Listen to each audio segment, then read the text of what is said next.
and welcome to episode 154 of Magic Rays of Light, a podcast exploring the world of Apple TV and so much more. My name is Sigmund Judge. I'm joined by my co-host, Mr. Devon Dundee. And this week, Devon, I wanted to open this week with a question. And who knows, maybe some listeners to this podcast skip our intros and get to the juicy bits. But I wanted to ask, when it comes to the TV app, and I guess like all of the streamers now offering this option to skip the intro, do you skip the intro?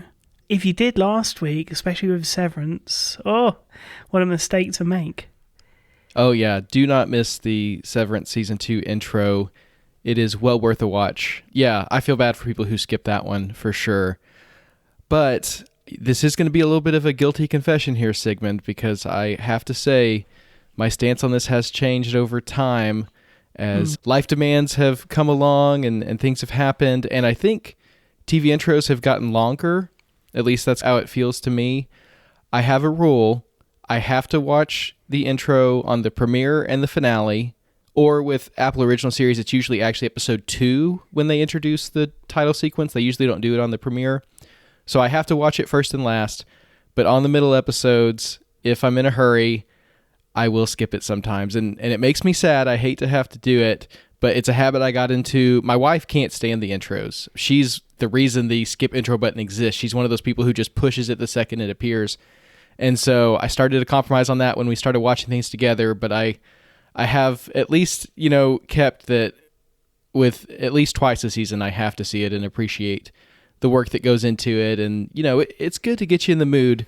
So even if you don't watch it every time, at least watch it first and last episode to just appreciate that work and really get in the mood for those episodes. That's what I do anyway. What about you? I do not skip the intro. And I'll explain. One thing that actually really bugs me is that there is no way to disable the skip intro button. When I start playing something, especially with, say, something like a Severance where there is a few minutes leading up to the intro, I'm already settled to watch the thing that I'm watching. What I don't want is to be kind of prompted to interact with something I've already settled into. And so the skip intro button really irks me. It's a little bit like, for any fans of the old James Bond films, you had probably about 15 minutes before you had the song and this like montage of, James Bond goodness. And I could imagine these days, if there was an option, there would be a skip intro button there. And I'm not with it at all. And in fact, I find it to be a nuisance. So one of the things that I really miss, and a big request, it is such a simple change. So anyone listening to this with any authority, please make it so that we can disable the skip intro button, especially in the TV app. Let the TV app lead the way, and then hopefully everyone else will follow suit as well, because it's just one of these things that has gained traction and popularity, and it's everywhere, and I can't get away from it. There is not an option to kind of get back to the pure presentation of these shows. And I'm going to say films. I don't think it's happened to films yet, but it's gonna. I think you make some good points, and I agree with you. I wish it was at least possible to turn it off, so that for those who don't want it, it's not there. Because especially when something doesn't have the bars on the top and bottom, when it's actually overlaying the image itself, that can be really annoying.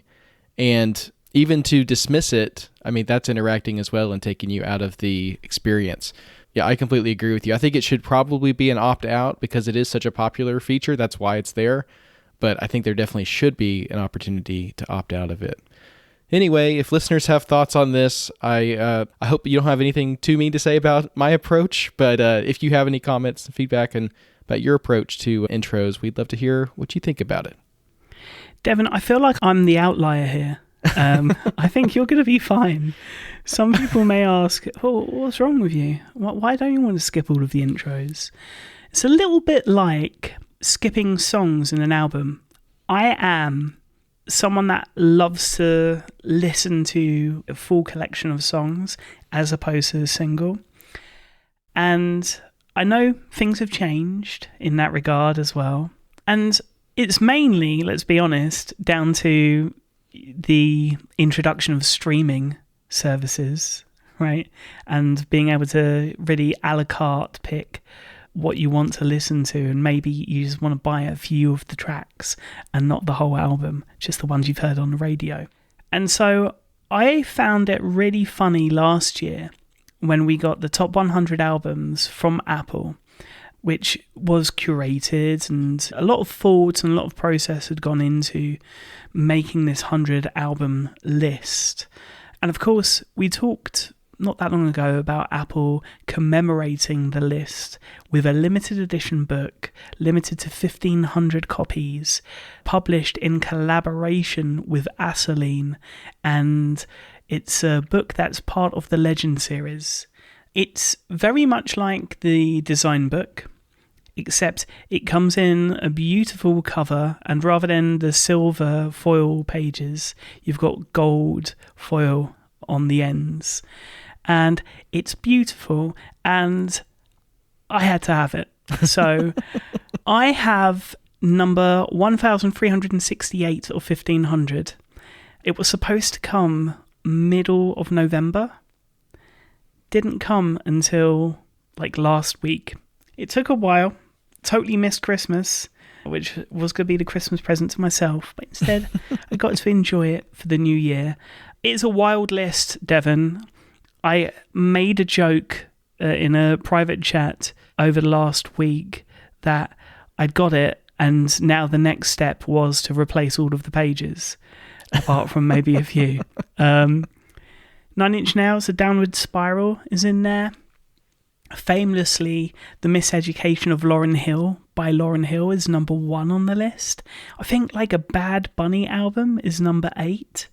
And yeah, I'd be replacing some of those pages with some Blink-182, with some Thrice, maybe even a bit of Terror and Hatebreed. It sounds like you need to be contacting Asoline about producing your book, the Top 100 Albums According to Sigmund. I'm sure some of our listeners would be interested in ordering that.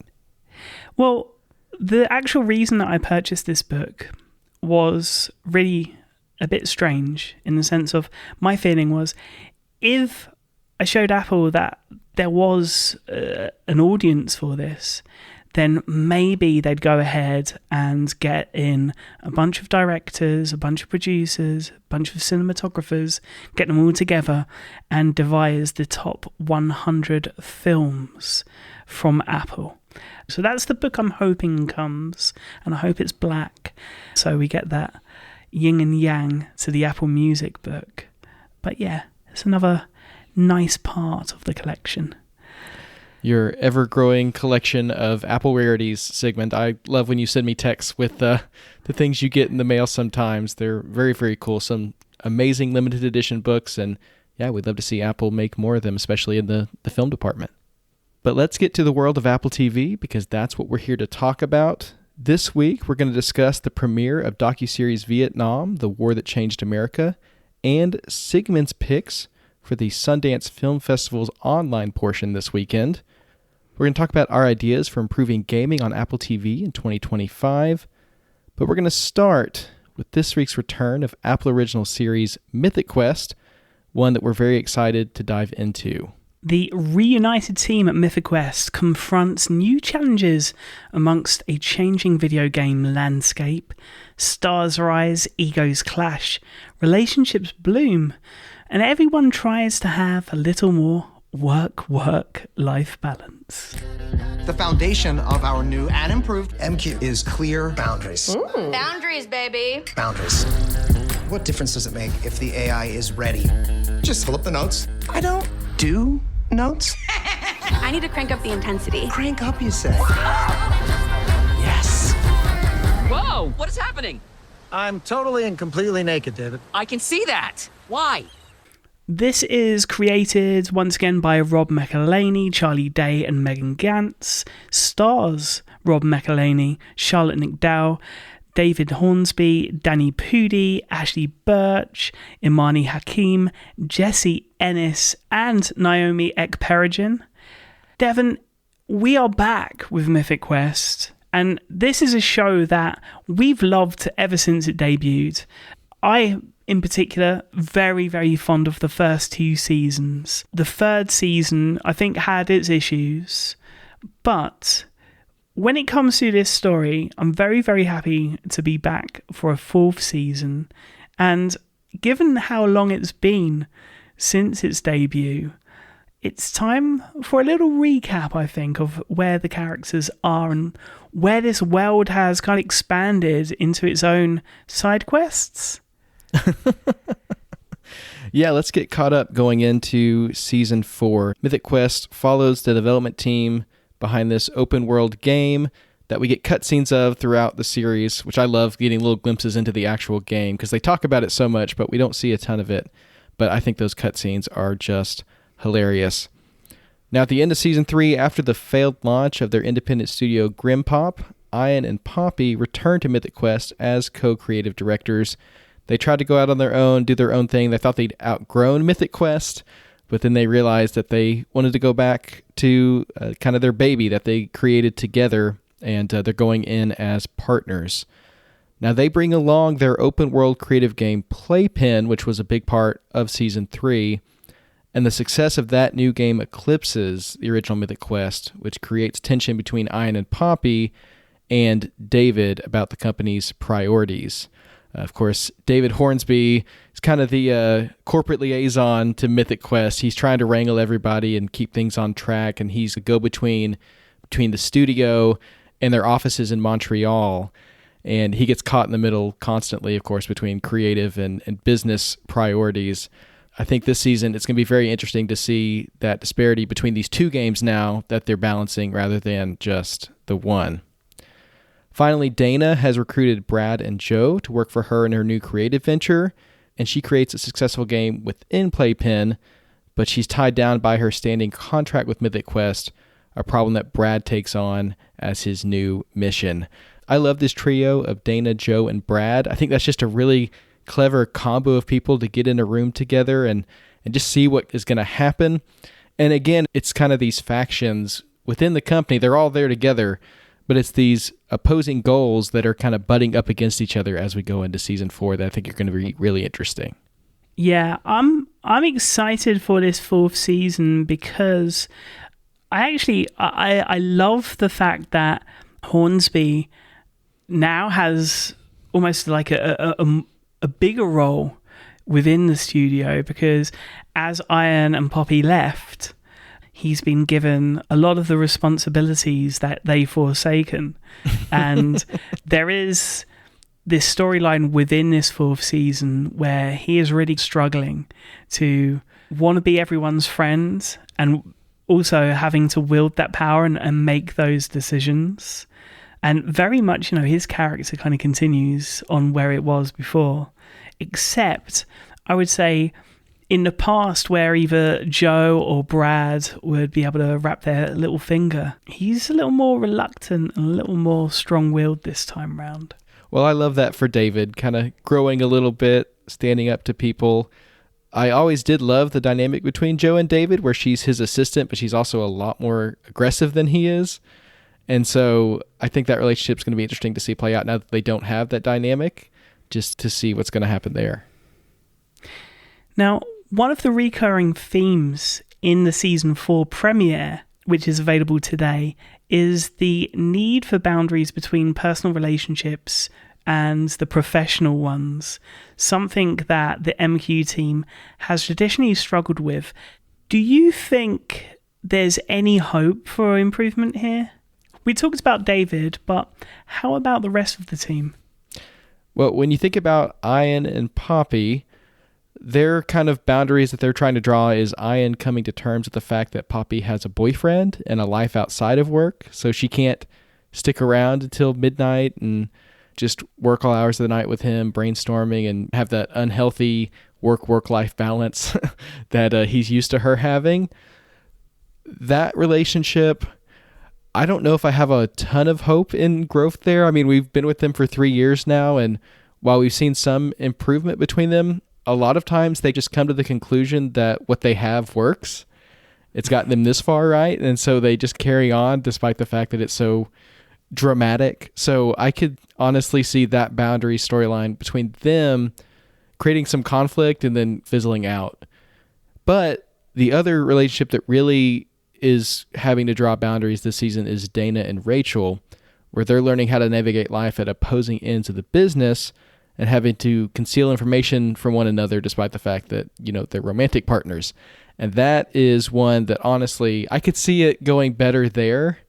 They seem like more mature and well-rounded people than Ian and Poppy are, less codependent in that way. They don't need the drama as much. At least that's kind of the impression I get from their personalities. So I could almost see those two relationships serving as like foils of each other, of like, okay, so this is what boundaries are supposed to look like, and this is kind of the counter example. But I don't know. I mean, I love to see character growth, so if Ian and Poppy can figure things out, that would be wonderful. I just, based on their history, I don't have a ton of confidence in them. What do you think? I mean, in terms of character development and other characters getting rounded out a little bit and given a little more screen time, there's two characters that I love who actually ended up replacing Rachel and Dana following a short stint by Lou in the testers room. And these two older testers are incredible. I really love the dynamic that they bring, and there is a little bit of jealousy between the two that kind of comes to the boil in this season, which I thought was quite interesting. But I love the comedic element to them, very akin to, I'd say, like the two old guys on the balcony from the Muppets. That's kind of what they remind me of. And as gamers do get older, they need to be represented as well. And so I do feel like they fill a little bit of the void that was left at the beginning of season 3 with a wonderful send-off on screen to the character of C.W. Longbottom. But much like I think It's Always Sunny in Philadelphia wouldn't be the same show without Danny DeVito's Frank, I do feel like the show has not quite recovered from that loss up until now. What are your thoughts on that?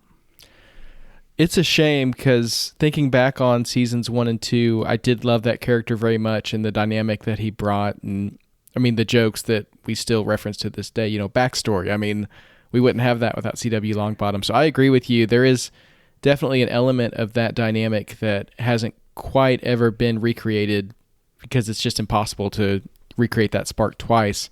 It's just an unfortunate instance of, real life getting in the way of the creative process. It leaves a gap that I agree with you hasn't totally been filled, but I think the two older game testers, they do bring some of that element in. Maybe if they were interacting more with the rest of the cast, that would help. But yeah, it's just one of those dynamics that's tough to recreate, and they have to carry on, right? Yeah, very much so. I do feel like this show is a show of duos, though, right? So, of course, we got Ian and Poppy, we've got Dana and Rachel, but we also have, and I always love this couple when they're on screen, just because you never quite know what they're up to and what's going to happen and how they're going to inadvertently save each other's skin again and again and again. And that is, of course, Joe and Brad. Now, I don't think there's enough of Joe and Brad in this season, and I would love spin-off shows with Joe and Brad. I think it would be fantastic, especially if, they do stuff outside of Mythic Quest to make more money and to do different deeds, and maybe they're finding ways of signing deals and then putting those sponsorships or whatnot into the game without people knowing. That kind of thing would be very, very cool. But But yeah, I love Joe and Brad. Wish there was more of them this season. But I will say, in terms of kind of reintroductions to characters, there is a highlight for me this season, and that is the reintroduction of a character we haven't seen since season 1. And that's as much as I'm going to say, apart from he's still not talking to Ian. So yeah, one definitely to look forward to come the midpoint of the season. Awesome. Definitely looking forward to that. I have to say, Mythic Quest, while I love the core cast, there's also just this whole kind of constellation of side characters who pop in and out as needed. And I love just not knowing in any episode whose office they're going to just barge into and ruin their day and then leave, right? It's really, that's kind of how it goes. But thinking about all the side characters, the one I really hope we get to see this season is Phil, played by Derek Waters, the head of the art department. I just so resonate with that feeling that he gets when someone comes in and makes this huge request with this very quick deadline and says, "Oh, you can do it. You're magic, right?" And he just kind of stares at them and says, "Okay, I'll get it done," right? And I love that element of the show. I would love to see him get some kind of storyline pushed back a little bit or something, but I hope to see him back either way. I may know something you don't, Devon. That's all I'll say there. Of course, we're both very, very excited for the return of Mythic Quest and its 4th season, which premieres today on Apple TV Plus with its first of 2 episodes. And then look out for the side quest expansion, which premieres as the core series reaches its finale. And I cannot wait to talk about that bundle of joy. Devon, I think you're going to be very, very happy with one episode in particular. Ooh. Now, can't wait. As we begin another season with Team MQ and their exploits in making a game and really harnessing a community within that game, there is also, I would say, a little bit of a disconnect between the story that's being told by Rob McElhaney, Charlie Day, and Megan Gantz to really what Apple TV is as a platform for gaming. And a lot of the different elements that we've been able to explore over the last 3 seasons of Mythic Quest have been things that really we've been waiting for to come to Apple's platforms, especially Apple TV and the big screen, and yet they never quite made it. So this episode, we wanted to talk about the things that are missing on Apple TV in terms of the gaming story for the platform, but we didn't want to do anything wild. We wanted to talk about things that we hope will come in 2025 because, let's be honest, Devon, we've had this conversation many, many times before, and we don't touch on gaming that much other than the occasional Apple Arcade highlight because, from my experience anyway, at least when comparing Apple TV to traditional games consoles, and I would even say iOS in terms of online credentials and the communities in which you get from traditional games consoles and their online elements. Really, gaming has been quite, is it fair to say, lacking? Yeah, I think that's fair. You know, I'm not a big AAA gamer. I'm not someone who has a bunch of consoles and is constantly playing like the latest and greatest titles. But if that's the kind of thing you're looking for, the Apple TV is definitely not going to be your gaming console of choice. I've known people who, for the most part, can get by with the Apple TV with gaming. I kind of fall into that category. You know, it's perfect for my needs, but I'm very, very casual and not someone looking for the latest and greatest. I would love to see the Apple TV become more of an option for those kinds of folks. As we see some of these newer and bigger titles come to platforms like the Mac and even the iPhone and the iPad, it does feel like the Apple TV's been left out, which is makes me sad, you know, because it's the biggest screen in your house. People love to play video games on their big screens. I mean, I think about playing a video game on a 13-inch MacBook screen, and that can be great, and some of those screens are really good, but I'd rather play it on my big TV and have it up on the big screen and be more comfortable and maybe even have that kind of shared experience with other people around watching. So yeah, I would love to see gaming on the Apple TV and on Apple platforms in general come a long way this year. And I think we have some practical suggestions for ways that could get better. Yeah, and again, these aren't things that I think are completely out there. And in fact, I think they're overdue, right? Some of the things that I'm going to mention were introduced. How long ago did the Xbox 360 come out, or the original Xbox? A long, long time ago, right? And I just think that the technologies are available from Apple's platforms and just really need to be leveraged to be able to build that community where, and really it's the community element of gaming. That's how you build like a modern day gaming platform, right? And, you know, it is these elements that draw an audience. And it's when the audience is there that the AAA games and all of these games that we've seen demoed on the iPhone, for example, over the last couple of years, it's those that they don't become a rarity or they don't become like a big news piece because they're not rare anymore. All of the developers want to put their games where the audience is. And what I think is viable is that Apple give us a gaming experience across the ecosystem that's global, it's not disjointed like it is today, and one that really harnesses FaceTime, iMessage groups, even screen sharing. Sometimes we just want to watch someone play a game, right? And maybe even like jump into a game and help someone that is stuck in a certain point. These are things that consoles have done for a while, and when they were introduced on like PlayStation and Xbox, I thought, wow, this is something Apple would do when it comes to office work, you know, pages and all of these different collaborative features. The thing that I really feel like is missing, especially from an Apple TV perspective, is, you know, we've got Control Center and we've got the profile picker. It would be really cool if when you're in a gaming mode, that control center morphed into the friends list where you could just very easily connect to someone and play a game, right?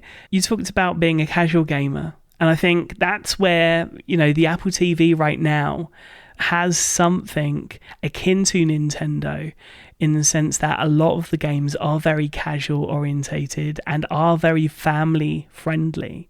And so you could jump into something with your mum or with a grandparent or with a younger brother or sister or relative, nice and easy. You can do that now, but right now, the game center element is kind of hidden in all of the games, and you have to really search out for that. What we want is something that's more centralized, I think, without having to boot up the game first. Yeah, I agree with you. Game Center seems like such an asset for Apple because it's tied into your Apple account, which is tied into your iMessage and your FaceTime. I mean, there's just so many elements that could be tied together and just make gaming together so much easier and turn Game Center into so much more than just leaderboards, which is for the most part what I use it for, you know? Yeah, it could be such an asset if it was implemented well and brought to the forefront and, like you said, made as a starting point to where you could see who's online and what they're playing, and you could pick what you want to play based on that rather than having to, you know, actually wait and open the game and then see if any of your friends are playing it. So I completely agree with you. I wish Apple would just kind of just connect the dots a little bit between all these awesome assets that they have, and I think it would make gaming together on the Apple TV seamless and just make it a joy. Now, there's another reason why, you know, it's mainly casual games on Apple TV. It's a technical reason that I think needs changing, Devon. Yes, we have spoken about this before. And honestly, I was baffled when I first heard this, and I'm baffled that this continues to be the case. I thought once this story kind of came out that it would be like the first thing to be changed in a tvOS update, but it wasn't. Apple needs to raise the 500 kilobyte permanent storage limit for apps to encourage emulation on the Apple TV. You think about Delta last year, how popular it was on the iPhone and the iPad, and I mean, it could be on the Apple TV. It could be a huge hit on the Apple TV. I mean, how many people would love to play Mario Kart 64 up on their big screens with people? That would just be incredible with the Apple TV, but it's just not possible right now with the cache being flushed out. You could lose your ROMs and your saves, which would just be devastating. And it's just not a viable option right now for a lot of emulation developers, unfortunately. And I just feel like there are also some knock-on effects. There are other developers who aren't making apps for Apple TV because of that limit, who we don't know about. And I just feel like it's just an instant block to developing for the platform that's unnecessary now that the storage tiers on the Apple TV have gotten as high as they are. Yeah, I'm really excited for emulation as well, but I got to admit, I think far from probably the core audience for this podcast, and I'd say most of people I know, emulation to me in a certain way is still a bit of a dirty word, just because not everyone is ripping from their own cartridges, right? And they're getting access to these games. Where I think this could be really helpful is upping this limit and offering revenue streams to the likes of Xbox, who want to be everywhere, PlayStation, maybe even Nintendo. Things do change and people's insights do change. We've seen console games come to PC and back again. The world is changing a lot. There's rumors that Xbox, kind of done with consoles now and just want to be a games publisher and be everywhere. So removing that cap, I think, is going to be really, really helpful, not just for those that like to use emulation and emulate games, but to the companies that originally published some of those games that are still available under license, as to be able to publish them again and maybe add something new to these games that we have such nostalgia for. So that, I think, would be really, really cool. And maybe even that ties into like a gamer score or those elements that I feel are very kind of disjointed across all of the platforms. As we get cross-play across Nintendo, PlayStation, Xbox and PC, I wouldn't be surprised if we do end up seeing like some kind of unified community that is able to harness all the best parts of gaming as well. And maybe that is why Apple have been waiting. I think that would be amazing because it is still so disjointed right now. It's starting to come together. But the other thing that makes me think of, and you mentioned these other major players, is game streaming, which still is not on the Apple TV. You could do it on other Apple platforms in the browser, but that's kind of your only option right now because Apple kept those apps out of the App Store for so long. Now they're allowed, but they're not coming. There's been a couple pop up here and there, but none of the major ones have shown up. And I feel like if Apple could find a way to work with those companies on getting their streaming apps on the Apple TV, I mean, that's another situation where as long as you have a big screen and bandwidth, I mean, you could have an awesome experience, right? And it ties into that community as well, where it could sync to your other platforms. So when you're on the go, if you're using a different device, or if you like to play on a console under some circumstances, but your Apple TV via streaming and others, I mean, there's just so many things that get unlocked when you have that streaming option.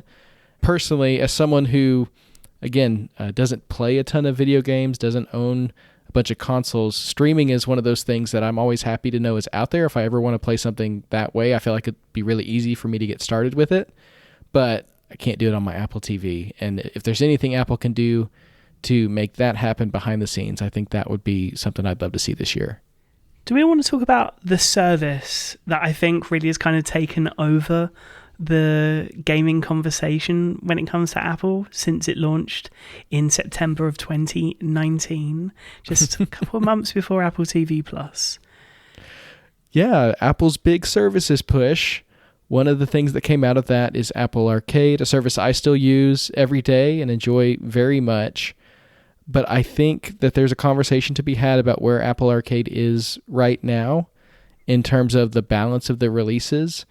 Apple incorporated the App Store greats and the classics a while back, which I think was a great way to bolster what the service has to offer and kind of keep things coming in on a consistent basis. But I think what we've seen over time is that balance sometimes gets a little too shifted towards the plus versions of games, away from the original titles, the Apple Arcade originals, especially the indie titles that Apple at the beginning of the service was really funding and helping get out there.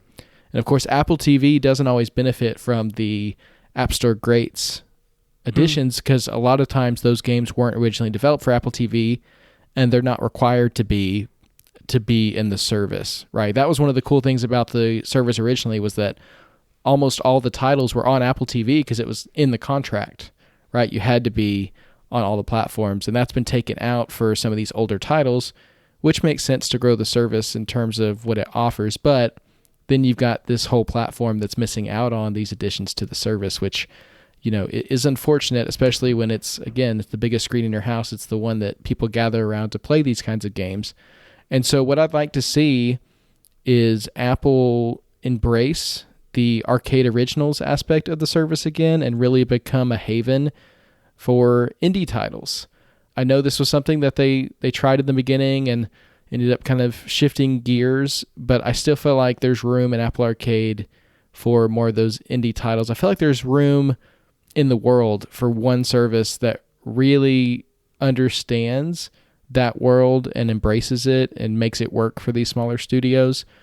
For a long time, it felt like Netflix Games was trying to be that, but as John wrote about this week on Mac Stories, they've actually made a similar shift to kind of what Apple did, where they're shifting away from some of those investments. So there's a hole there. There's an opportunity in an industry that, you know, has had a lot of turnover and issues this past year, for Apple to kind of, hey, you know, if you've got a cool idea, we'd love to help get it out in the world and get it on our service and on our platforms and see if it connects with our users. So that's what I'd like to see. It's kind of a return to form for Apple Arcade, but it's one that I think could make the service appealing to more people, and especially on the Apple TV, really get the gaming going. You know, we talked about software and services. Do you think, and I felt this for a while, you know, even with the TV app, for example, that there is a bit of a disconnect between those on the team at Apple Arcade and those on the teams with regard to the various OSs, as much as there is, I think, quite a clear disconnect between those in Culver City at Apple TV Plus and those in Cupertino working on the next version of tvOS and the Apple TV app. I think the last sign we really saw that the Apple Arcade team knew what was happening with the greater company was probably the Vision Pro launch, where they had a couple of titles in Apple Arcade ready to go, and they've continued to add slowly over time to the Vision Pro titles for Apple Arcade. But I agree with you. It does feel like there's not the most communication about, you know, what's coming up with our products, what's coming up with our OSs, and how can we kind of collaborate and, you know, keep our services in sync with that. I agree with you. I think that keeping those things in line is one of the benefits that Apple touted as they were getting into services. You know, we own the hardware, the software, and the services. We can keep them all in sync. And sometimes it feels like they're less in sync than they really could be. Yeah. My last suggestion for Apple TV gaming in 2025, stop me if you've heard this one before, Sigmund, but new hardware. Yes. New Apple TV hardware. Come on, 2025, it's time. Let's go. What I want in the new Apple TV hardware, and this question has been going over in my mind for a really long time about what processor they would put in it. And honestly, at this point, I'd be happy with any of these options. Anything that has the latest graphics processing technology. Apple took a huge leap with the GPU in the A17 Pro and the M3, and now into the A18 as well.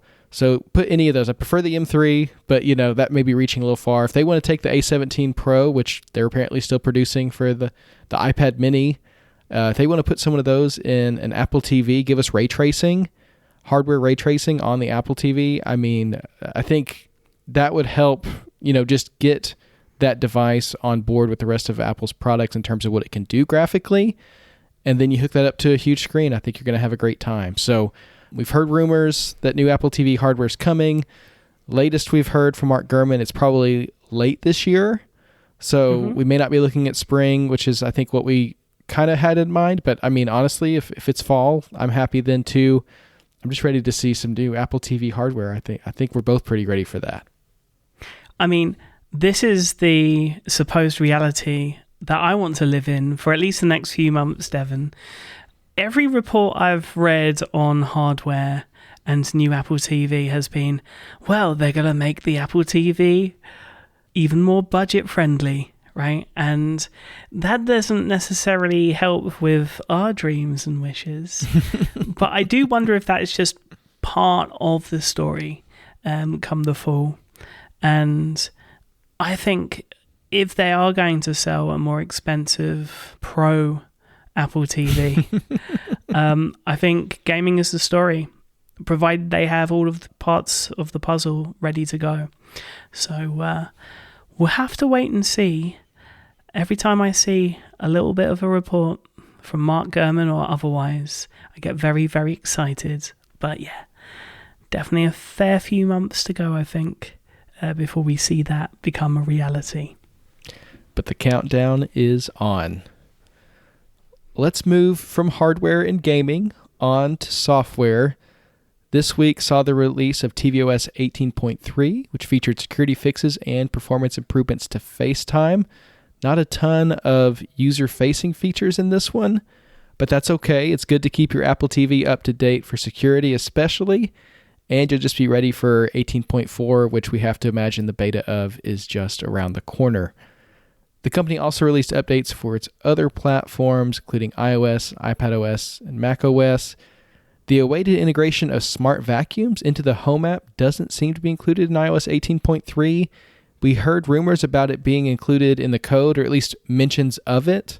And we know it's in the Matter standard.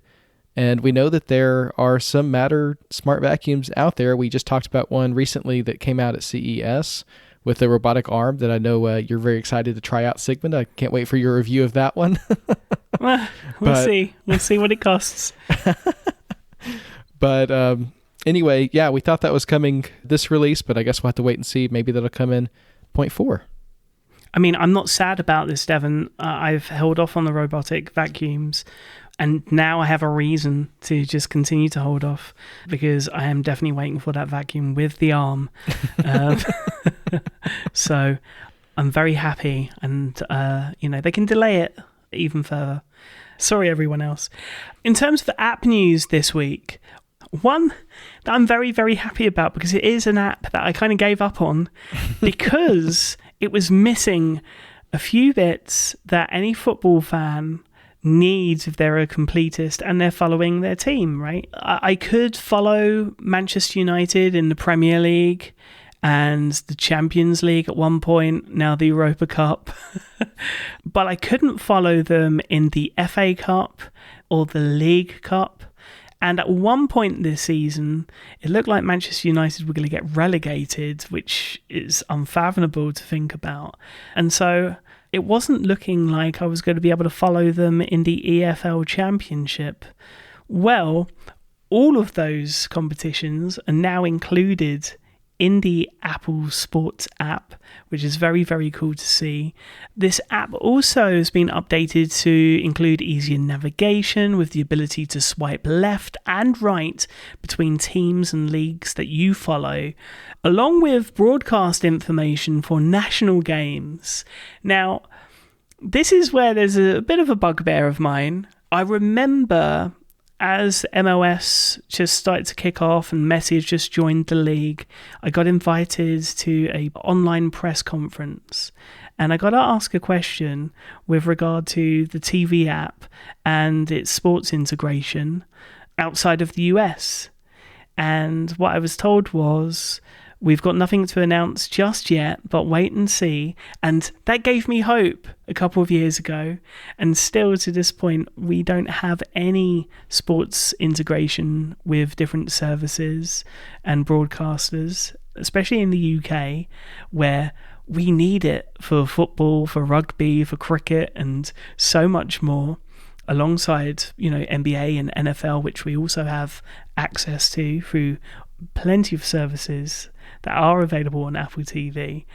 And so, whilst there are new integrations, which I'm very, very happy about with regard to the competitions that have been included in the sports app, the experience outside of the United States is still very lacking, Devon. I'm sorry, I sound like a negative Nancy, but it's a bugbear.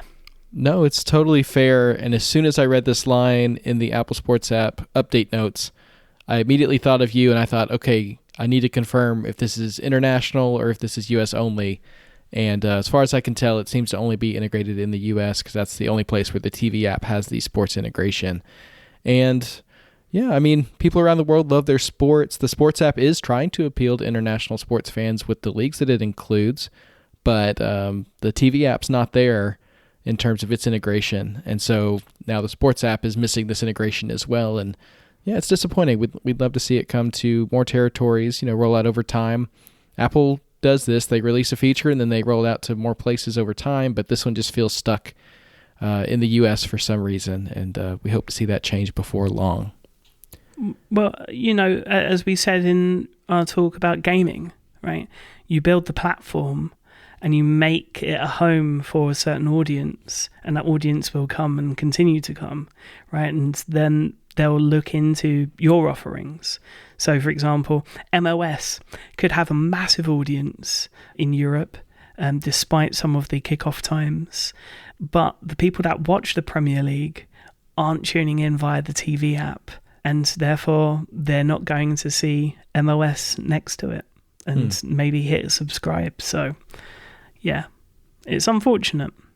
You might hear, Devon, I'm a little bit croaky voiced this week, a little bit run down. And so, excuse me if I have a little bit of a moan. This is a kind of a prolonged Sigmund moans segment about apps. One app on the Apple TV that we heaped lots and lots of praise over its innovations and, some really, really cool things that they were integrating. And that is Max from Warner Discovery. But this change that came this week, at least I'd noticed it this week, to the advert tier that I am a part of and I pay for. The ad tier has become obnoxious, and I wanted to talk about it because rather than there being like an editorialized, place in which an advert starts, what we get is just like, it's like someone just switched the channel, right? And I get an advert that comes straight in the middle of someone's sentence, and I've got, 3 adverts to work through. And then if I decide after all of that I want a break, I press the pause button and there's another advert on the pause screen. So I'm not saying that these things aren't to be expected with an ad tier that's supported, but it is a bit confusing because we've talked many times about ad-supported tiers and how companies like Warner Discovery actually make more money from subscribers by having adverts to feed to their viewers and their subscribers on top of the subscription fee that they get. But what this seems to be doing, at least for me, is it seems to be another reason for me to either pay more money and go with the ad-free tier where they can't make that extra revenue and where I can get Dolby Atmos along with my 4K, or it could just mean that I forgo the service altogether, as painful as that could be. And yeah, it's just a really, really horrible experience, even with like HBO content, right? HBO, of course, still broadcast in a traditional manner, and therefore it's editorialized for advert breaks, and even chat shows will tell you, hey, we'll be back after this break. Or The Pit, which is a show that I'm really enjoying at the moment. It's this hospital drama. It always hits on a cliffhanger, and that's even a Max original, right? They have cliffhangers scripted, and yet the adverts just come whenever they want to. I think it's like after the 13.5-minute mark, and it's horrible. That sounds absolutely awful, and I feel like I would have turned it off after the second time that happened. Like the first time I'd be like, okay, maybe this was a mistake. Second time it's like, no, that's not okay. That's wild to me. You would think they'd want to make the ad tier as appealing as possible to people because, like you said, that's where they're making more money. I'm paying for the middle tier. They're losing some money on me in terms of what they could be making if I was on the ad tier. And yeah, pushing people away from it, that's just a bad move no matter which way they go. You would expect better from the company that, has HBO in its brand, but then again, I don't know. It just feels like the quality on some of these streaming services as they're moving into ads, it isn't always as considered. I was watching a film on Peacock. I pay for ad-free Peacock, but even in ad-free Peacock, they still put the little break markers in for the commercial breaks if you aren't paying for the ad-free tier, and the video just kind of blips and then skips forward a second, and you miss like just half a second of the film when you're watching it. It's really bizarre. I noticed it watching some Christmas movies. Again, the first time I thought, okay, this is just a glitch. And the second time I realized, no, this is where the ad is supposed to be. And instead the video is just completely glitching out because I don't have the ad tier. So yeah, it's a sad state in some ways for some of these streaming services as they're moving into ads. That experience really needs to be well considered. So have you decided exactly where you're going to land with Max?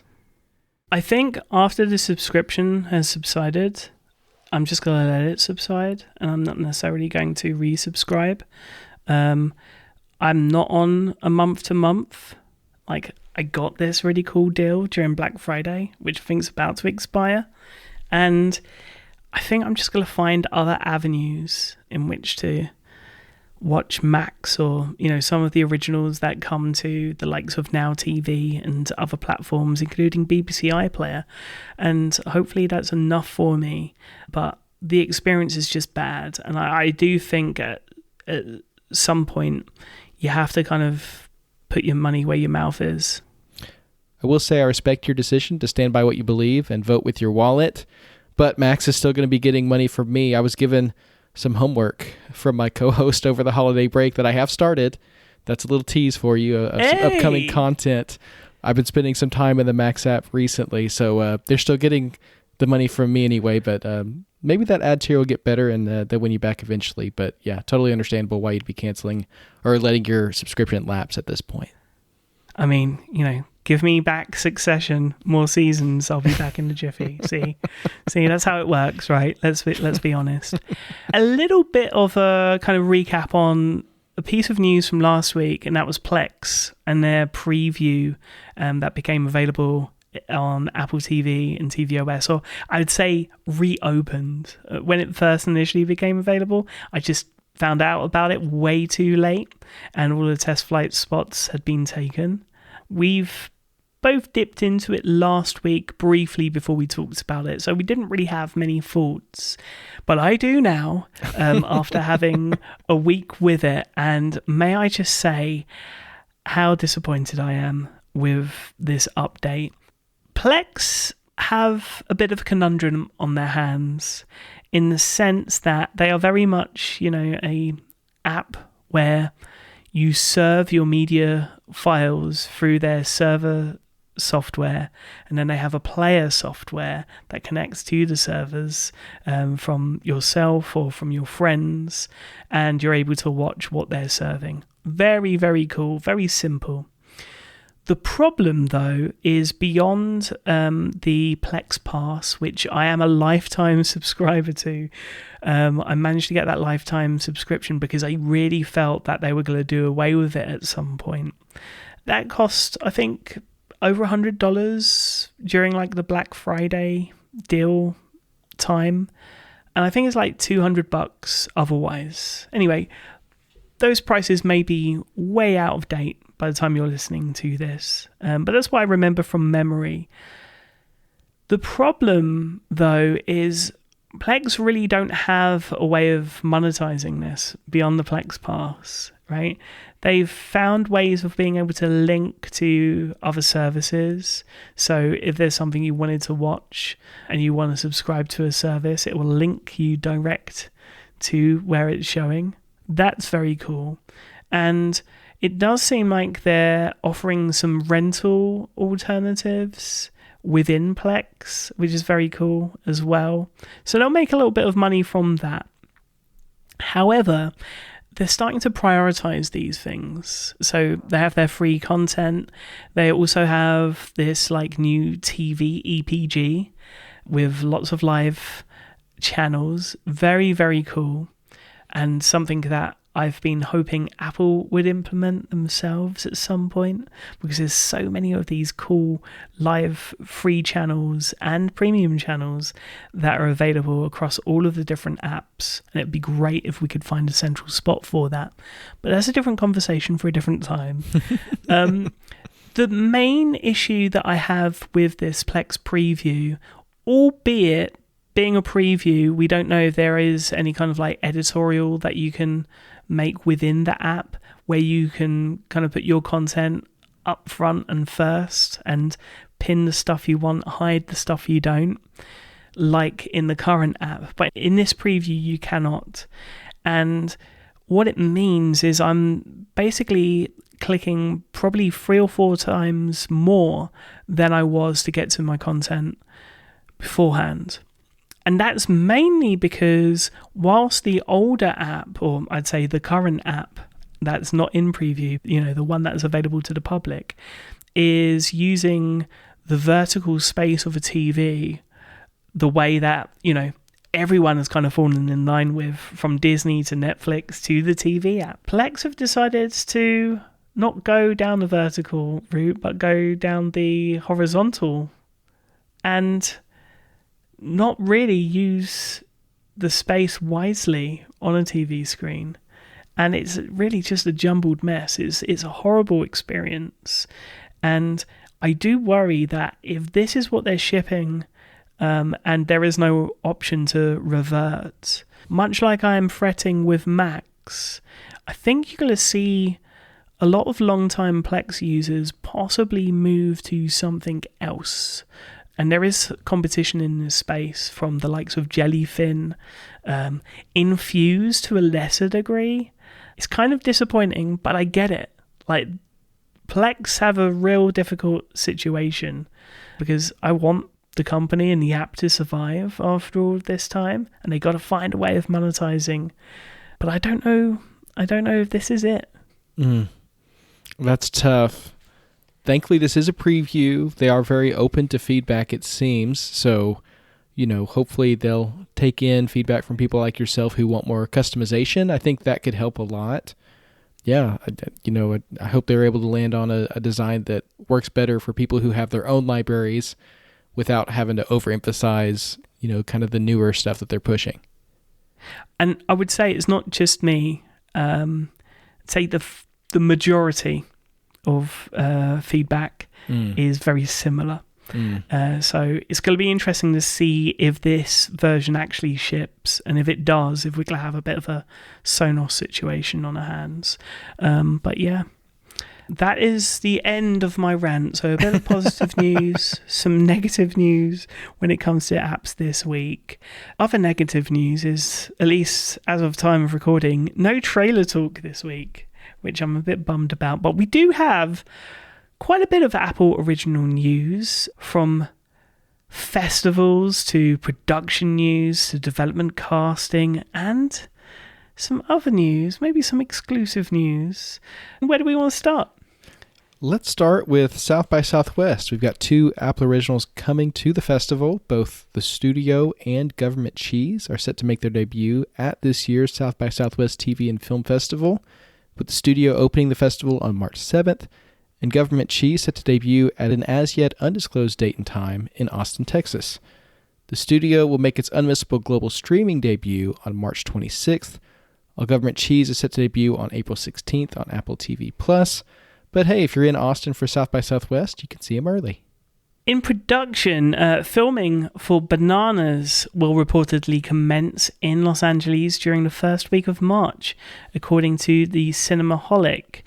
Five-time Academy Award nominee David O. Russell will direct the show, which was created by Carolina Pace and stars Ana de Armas and Oscar Isaac in its lead roles. Still very little to go by in terms of what the show is about. We believe it's to do with the Banana Republic and South America. But yeah, not a lot to go on really, other than scheduling supposedly in Los Angeles in March, as I would suspect this time more than any other time. That scheduling's probably subject to change. Certainly, we'll keep an eye out if any updates are given there. One show we did get a little update about this week, one I'm very excited to see return to Apple TV Plus, is Palm Royale, which is coming back with its second season at some point soon. Patti LuPone, speaking about her role on the series this week, dropped some light spoilers for season 2, I'd say, when she was speaking with Andy Cohen. She said that she's going to be in 3 episodes, that she did not work with Carol Burnett, and she did run into Ricky Martin in a makeup trailer. So just a little tiny snippet of life behind the scenes of Palm Royale Season 2. Really excited for that one to come back on Apple TV Plus, hopefully before too long. Yeah, I do miss Palm Royale and just like the sun-kissed scenery and everything else. Kind of a far cry from the weather we're experiencing now in London. It's rainy, it's dreary, and that would be the perfect backing for Criminal Record, which is currently filming its second season in East London and will continue to over the next 10 weeks. And for a little bit more sunshine maybe in a few weeks' time as the rain hopefully departs. There are some rumours that I can confirm of a certain little show beginning with Ted, set to begin filming in the coming weeks. Of course, Nick Mohammed, just last week, hinting in his own way, filming taking place very, very soon, him having to reschedule some of his stand-up tour around that scheduling. Can't wait. We'll take any tidbits we can get about that, and we'll be counting down the days until we can return to Richmond. In casting news, Kate Mara will join Elizabeth Moss and Kerry Washington in Apple original series Imperfect Women. Based on the novel by Araminta Hall, Imperfect Women is a psychological thriller examining a crime that shatters the lives of a decades-long friendship of 3 women.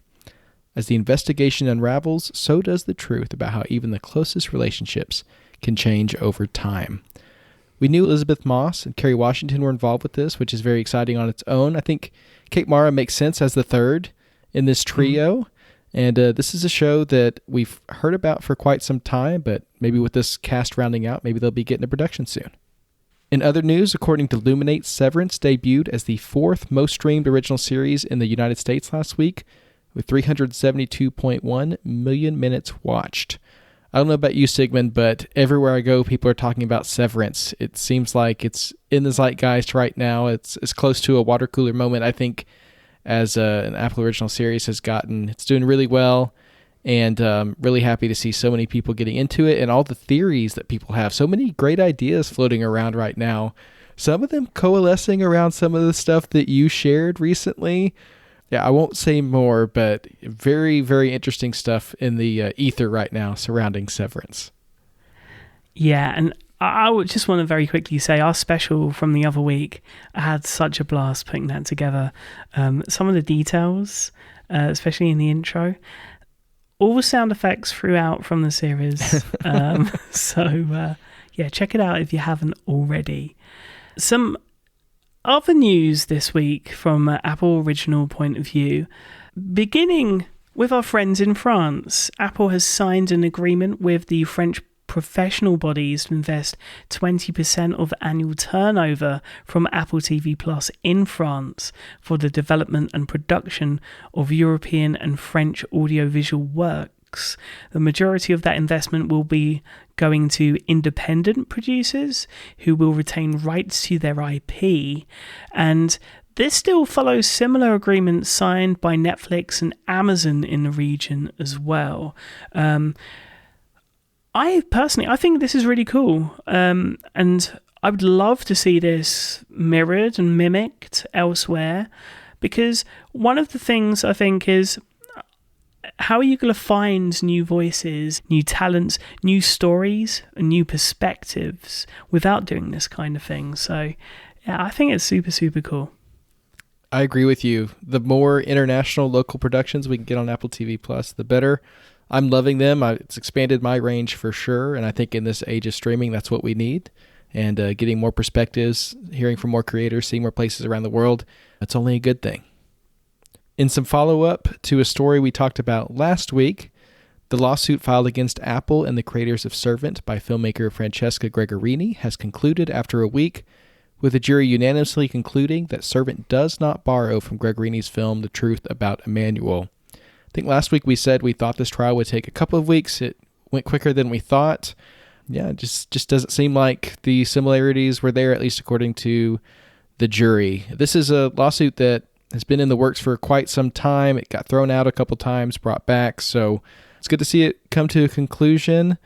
And, it's good to know that one of our favorite Apple Original series isn't, stealing from someone else's story. It can't feel good when it feels like your story is ripped off. I certainly feel for any creator who feels like their stories are borrowed from.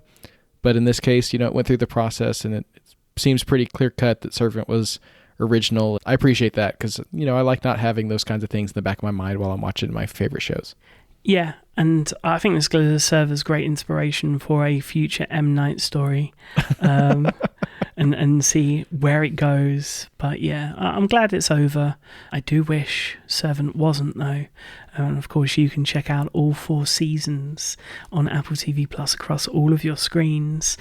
In terms of awards, well, there isn't a lot to say, at least when it comes to the Academy Award nominations this time around. Kind of sad not to see any Apple original films get a nomination this year by the Academy. That said, not surprised, really. I thought Blitz may get something in terms of production and set design and sound. Unfortunately, at least when it came to sound and soundtrack, Hans Zimmer, of course, lends his skills to so many different productions, and so he saw nominations for other work on other films.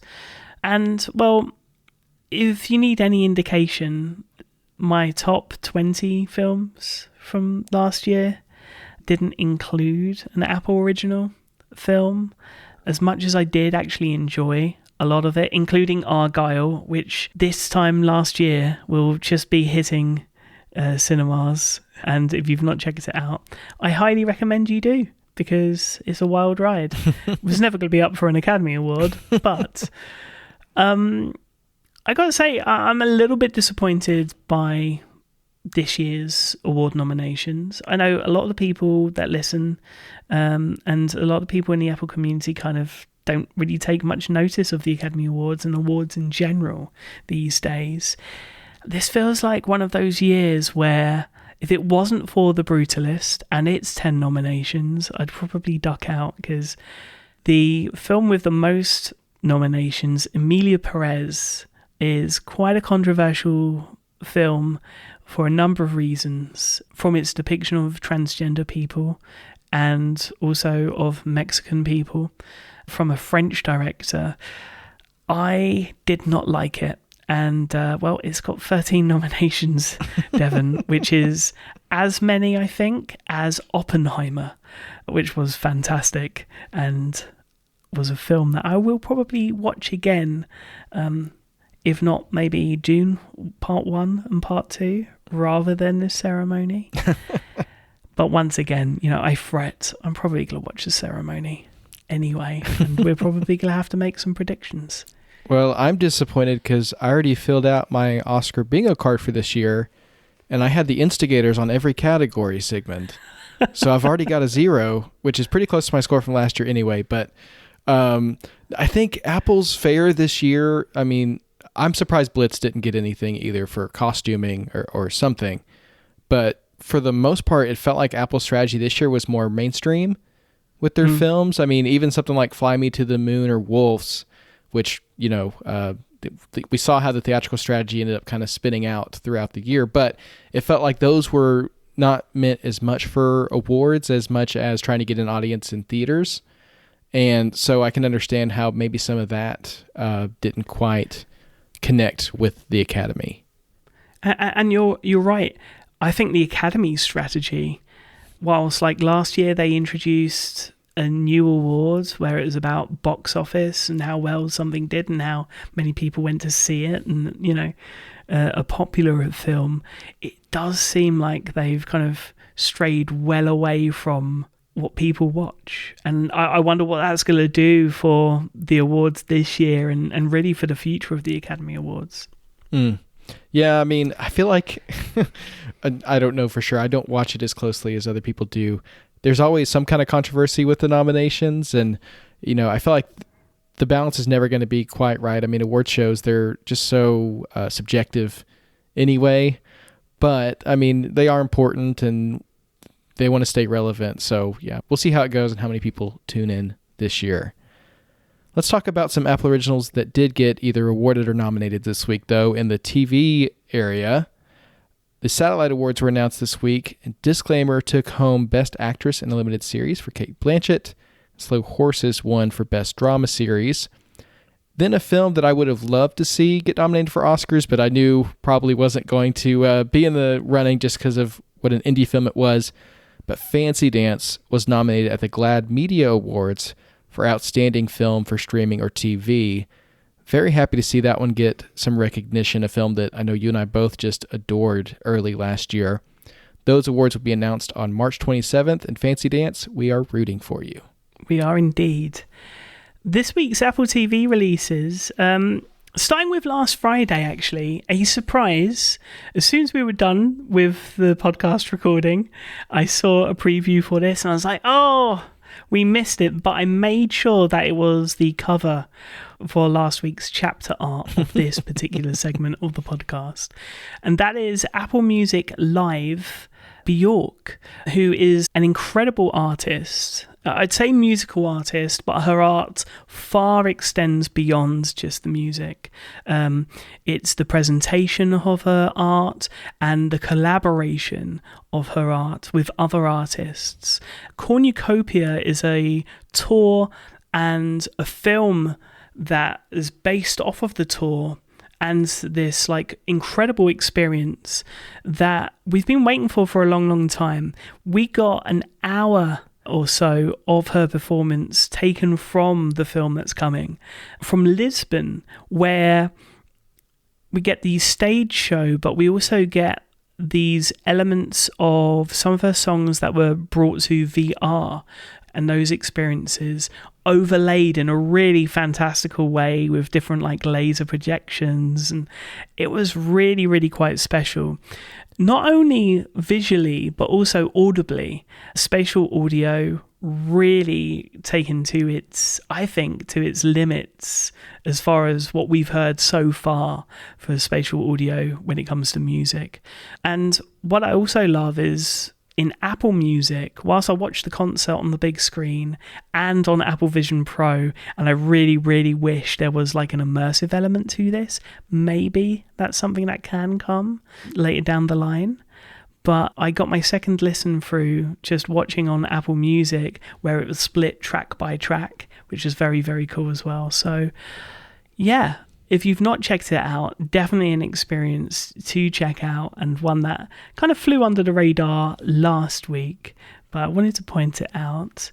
As far as today, of course, I'll highlight the 2-episode premiere of Mythic Quest and its 4th season, alongside a new episode of Prime Target. Now, we were, or should I say I was, a little bit critical of Prime Target.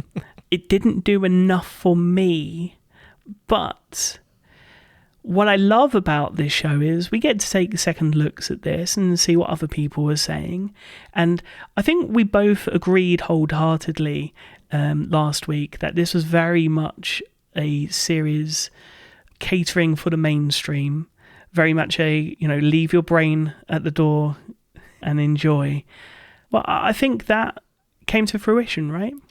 Yeah, I've seen several people mention that they're enjoying it so far on Prime Target, the first 2 episodes. A friend of the show, Amjad, was posting on Blue Sky about how much he enjoyed the first 2 episodes. My wife, we watched the first one and she immediately was like, can we watch the second one, please? I think that it's one of those shows that can really latch on to people. I don't know why this is the connection that I'm making, and this isn't even a show that I watch, but it gives me a little bit of like how people reacted to Manifest at first, where like it just really hooks you and you want to know what happens next. So yeah, while there are certainly things to criticize about it, what matters is how many people watch it and if people enjoy it, right? And hopefully it's making connections with as many people as it seems like, because I'm enjoying being on for the ride. I look forward to episode 3 coming out today.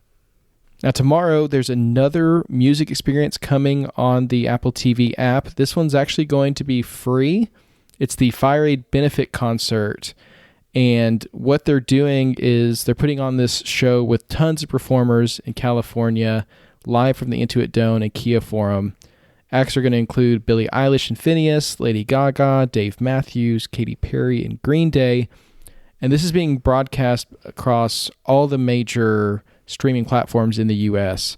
It seems like everyone's really getting involved trying to get the word out about this benefit concert because it's aiming to raise funds for wildfire relief efforts in California. And, trying to raise some money to help these people who are facing such devastation and such loss. Of course, our thoughts and prayers continue to be with the people in Los Angeles and the surrounding area who are suffering. If you want to support them in some small way, check out the Fire Aid Benefit Concert tomorrow at 6 p.m. Pacific time in the Apple TV app. On Friday, of course, we have yet another episode of Severance, and I have an admission. I have been setting the alarm for 2 a.m. every Friday morning because I don't want anything ruined for me. And I think that's going to continue. There's another reason why I might be setting the alarm this week, because I think we talked about this privately, not necessarily on the show, about, well, it's January. Where's our new immersive video for this month? And well, Apple have come up trumps with not only a new immersive premiere, but a new spatial premiere in terms of a new series. This one is Man vs. Beast, Devon. And well, this is sounding, at least from the preview, like something a little scarier than swimming with sharks. And I'm not too sure how nauseous we're going to feel with this either. Yeah, this one's about bull riding, and I don't know how much first-person perspective we're going to get on this, but I can imagine that being a problem for me. So hopefully we'll kind of get like a front-row view. But yeah, this one, we heard nothing about it as far as I know, no rumors or anything, but it sounds like a cool concept for immersive video, and I'm excited that we've got a new release this month and more to look forward to early this year as well. Now, the last Apple original release on Friday that we're going to talk about is the premiere of docuseries Vietnam, the War That Changed America. And we wanted to do just a little mini highlight on this series because we think it's special and worth shouting out. For those who haven't heard of it yet, the 6-part docuseries commemorates the 50th anniversary of the fall of Saigon and the end of the Vietnam War, offering a deeply human look at the lives of those who lived through one of the most divisive conflicts in American history. This one comes to us from 72 Films. It's narrated by Ethan Hawke and directed by Rob Coldstream. It's produced by Carolyn Marsden with executive producers David Glover and Mark Raphael. Sigmund, I know you got a chance to check out an early preview of this docuseries. Can you tell us a little bit about it and what people can expect? Yeah, I mean, honestly, I feel like the docuseries is pretty self-explanatory. I think this delivers in spades, but I think it delivers in a different way to like a documentary on World War II, which we saw this time last year on Apple TV+. This instead utilizes archival footage to illustrate the decisions that were made and to emphasize the rawness of war with its unedited footage. The difference between the Vietnam War and World War II, for example, is that, technology had got to a point where everything could be captured, and the stories that would otherwise be lost and the different machinations of war and the different perspectives are all here. And that's what I think is quite special about this. Caroline Marsden actually talked to the Philly Tribune this past week about the series and said that, if a soldier recounts their experience in a tunnel, the aim is to visually recreate that experience, and the overarching goal is to evoke a visceral understanding of what it was like to be present during the war, rather than merely recounting dates and battle strategies. The first-hand accounts of those who fought in the war serve as the conduit for this immersive experience. And I couldn't agree more. There are some episode highlights from this 6-part series that I want to very quickly mention. There's an episode that highlights a disproportionate number of African Americans drafted during the Vietnam War. While, African Americans made up only 12% of the general population in 1965, they accounted for 31% of ground combat battalions in Vietnam, whilst the series also does a fantastic job at highlighting the role that women played during the conflict. And it doesn't matter what part of this series you watch, it's mentioned again and again. Vietnam veterans, how much nurses did, and how reliant really the whole structure of war is on nurses on both sides. Yeah, this is gut-wrenching, I have to say. It was a hard watch, this week being Holocaust Memorial Week, and then on top of the Holocaust Memorial Service, I then watched the first couple of episodes delving into Vietnam. So quite a heavy week, definitely a heavy series, unmissable for me, and streaming Friday on Apple TV+. Definitely check that one out. We also recommend you check out the extras that we linked in the show notes. This one, almost all of them are Severance themed. A lot happening in the world of Severance right now. Starting with the new opening title sequence that we spoke about at the top of the show. That's available on YouTube to watch if you accidentally skipped it when you were watching Severance last week. There's also a really interesting interview with animator Oliver Latta in the LA Times talking about some of the elements going into it and the process of creating the intro, not really knowing the plot of the season, but just kind of picking up on some of the themes and planting them into that intro. Very unsettling to watch, but also awesome. We also have a video of Tim C's orientation, Tim Cook going down the elevator and getting started with Mr. Milchick at his new job at Lumen. We also have the Lumen Management Program integrating new team members video. This one features Mr. Milchick and Miss Wong talking about how to get people integrated into the team once they've become severed.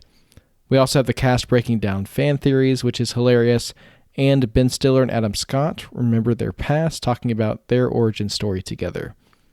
Now, I said most of our extras were Severance this week. We do have one segment that I wanted to shout out as well.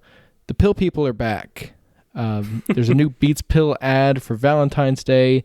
Very short clip, but I thought it was funny, kind of cute. It's supposed to be romantic, but also highlight the, I believe it's the battery life that they're touting in this particular clip. But if you're a fan of the Pill People the way that we are, definitely check out that new ad. Yeah. I'll be honest, it was all right when they were just smiling and being fun. But as the Pill People have got more confident, they've kind of freaked me out a little bit. Let's end this week's releases with some TV app highlights for this week, starting with a show that I'm going to be watching as soon as we get done recording, and that is Your Friendly Neighborhood Spider-Man Season 1 on Disney+. Going back to the origins of the animated series of Spider-Man that I remember growing up. Very, very much looking forward to checking that out. Tomorrow also sees Matlock Season 1 Part 2 come to CBS. I'm on a bit of a cliffhanger, and I love this new version of Matlock. Some great characters, highly recommend. And on Friday, we have 2 films that, again, I'm looking forward to.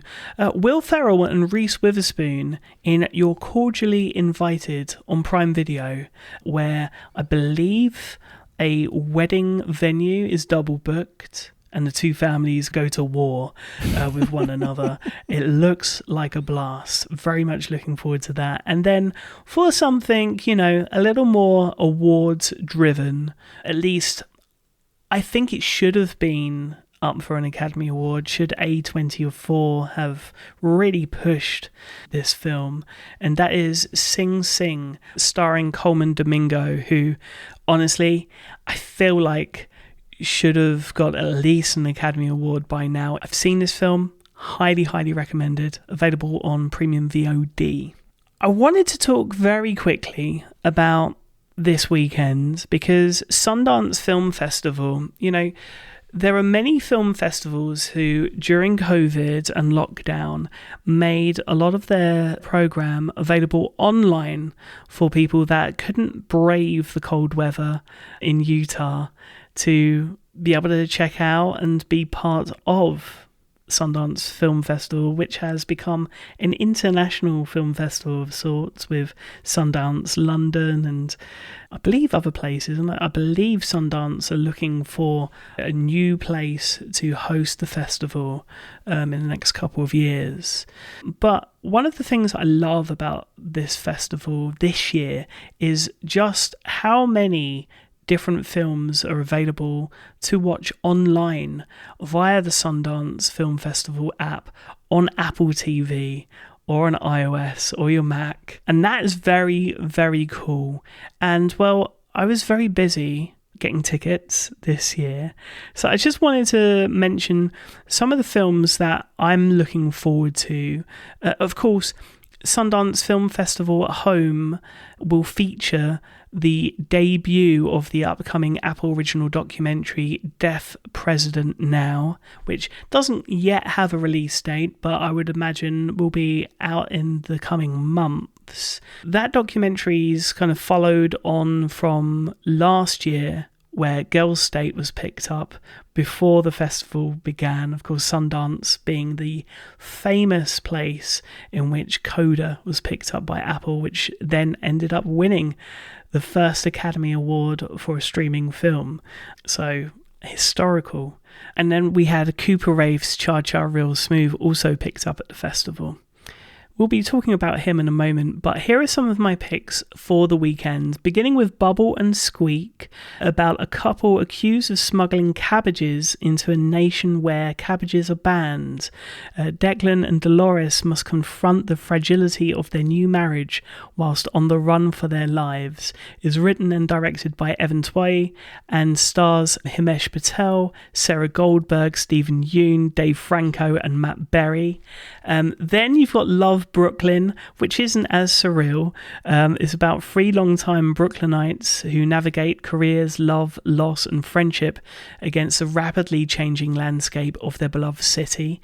Directed by Rachel Abigail Holder with screenwriting from Paul Zimmerman, and it stars Andre Holland, Nicole Bari, DeWanda Wise, Roy Wood Jr., Cassandra Freeman and Cadence Reese. Then we have Twinless. I think this is going to be one of the sleeper hits. And it's about 2 young men who meet in a twin bereavement support group and form an unlikely bromance. It's written and directed by James Sweeney, starring Dylan O'Brien, James Sweeney, Lauren Graham and others. And I think this is probably the best value because a lot of these tickets, they're not necessarily cheap to watch these films. But this is pretty good because How & Harper is making its series debut and you're going to be able to see all 8 episodes of this series. I think this is a possible Apple pickup if no one's picked it up already, about How & Harper and a dad who chart the evolution of their family. It is written, directed, and starring Cooper Raiff of Cha Cha Real Smooth fame, and it presents two siblings who consider their codependence a feature, not a bug. Also starring Lily Reinhart and Mark Ruffalo alongside the incredible ensemble cast. Then we have Sorry Baby, and I'm just intrigued by this because it's just got one line. Something bad happened to Agnes, but life goes on. For everyone around her, at least. And this is a tender debut feature from writer-director Ava Victor, who also stars in this, depicting a graduate student turned professor with sensitivity and emotional clarity both before and after her trauma. I'm really looking forward to checking this out. And one last one for you, Devon, because I know I could go on forever and ever, but that is By Design.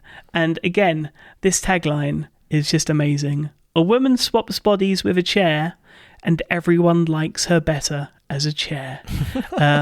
This is from writer-director Amanda Kramer, collaging the tropes of literature, cinema, and performance art to cleverly take the piss out of common social scripts people use to convince themselves that they have full lives of purpose when they do not. It stars Juliette Lewis, Mahmoudou Afi, Melanie Griffith, Samantha Mathis, Robin Tunney, and Uda Kier. And these are all of the films that I'm hoping to check out this weekend at Sundance Film Festival, at least online somehow. US only officially, but there are ways. I don't answer this question, Sigmund, but now I'm wondering if people would like me better as a chair. I think I need to watch this film and kind of work through that question because it's got me wondering now. Well, if you were a chair, Devon, I'd probably use you to hit someone because, of course, I'm a big WWE fan. And whilst, we have all of these very out there films to watch, I'm also looking forward to Royal Rumble this weekend on Saturday on Netflix in the UK and Europe, on Peacock in the US. And I've got my friends coming over. At least most of the ones I invited. Unfortunately, one of my best friends is down with COVID, as is his daughter. So that's a bit of a bummer. So get well soon, Glenn and Elvira. But if you were a chair, I'd hit someone with you. Is that the title for this episode? I don't know, Devon. I love it. And, I love that you're getting to reap the benefits of Netflix's WWE deal. It seems like an awesome thing for UK wrestling fans, so that's great. My up next pick is going to be a game show this week. I am a sucker for nostalgic game shows from my childhood.